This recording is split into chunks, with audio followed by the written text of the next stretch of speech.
पत्रकार पर हुए हमले के मामले ने अब तूल पकड़ लिया है। खरसिया विधायक उमेश पटेल ने जिला चिकित्सालय पहुंचकर सत्यजीत का हालचाल जाना। उन्होंने घटना की निंदा करते हुए कहा कि छत्तीसगढ़ में लॉ एंड ऑर्डर की धज्जियां उड़ाई जा रही है, जो चिंता का विषय है। लैलूंगा विधायक विद्यावती सिदार भी अपने समर्थकों के साथ पत्रकार सत्यजीत का हालचाल जानने अस्पताल पहुंची।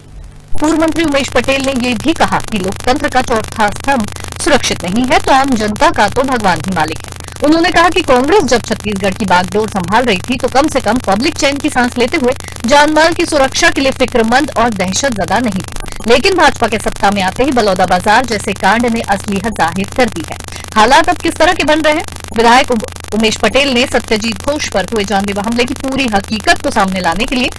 पुलिस प्रशासन से निष्पक्ष जांच की मांग की। ये सत्यजीत घोष के ऊपर कल हमला हुआ था, मुझे जानकारी हुई तो मैं उनको देखने आया था और सर पे चोट है। और जो मैं सभी पत्रकार भाइयों से बातचीत किया और सत्यजीत घोष जी से भी बात किया तो इसके बारे में वो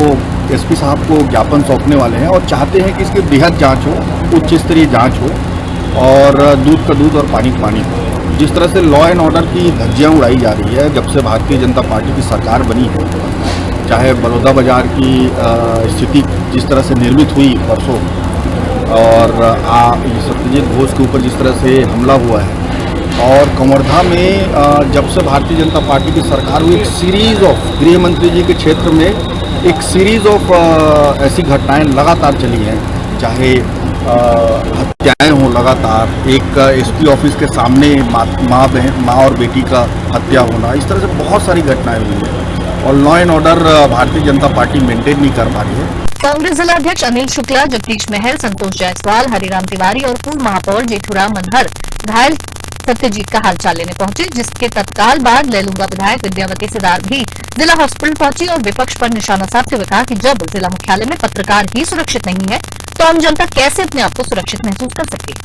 पुलिस को जनता के बीच अपनी छवि अच्छी रखने के लिए जल्द से जल्द सही आरोपियों को पकड़कर कड़ी कार्रवाई करने की आवश्यकता है। उन्होंने कहा कि यदि पत्रकार हित में आवश्यकता पड़ती है तो वो हमेशा तैयार है। मेरे को कल पता चला और मेरे को लगा कि एक पत्रकार के ऊपर में इस तरह से घटना होना ये बहुत ही सोचने वाली बात है, जबकि यहाँ एक मंत्री रहते हैं और मंत्री के द्वारा किसी भी प्रकार से उनके बारे में कहीं पर जांच या कुछ सुनवाई नहीं होना, ये भी बहुत दुख भरी बात है कि सत्ता और सरकार रहते हुए एक लोग जिस तरह से भारतीय जनता पार्टी के लोग बोलते हैं कि हम हर चीज को कांग्रेस से बेहतर करते हैं, लेकिन आज 6 महीना हो गया इनकी सरकार बनी है और एक मुख्यालय में इस तरह से घटना बहुत, और एक पत्रकार के ऊपर आप कुछ समझ सकते हैं, जान सकते हैं कि जब पत्रकार दूसरे का खबर को पब्लिक में लाता है और दूसरे का मैसेज देता है, उसके ऊपर में इस तरह से घटना, तो आम पब्लिक का तो कुछ नहीं हो सकता। आम पब्लिक के ऊपर में घटना होता है तो इनको क्या सुनवाई।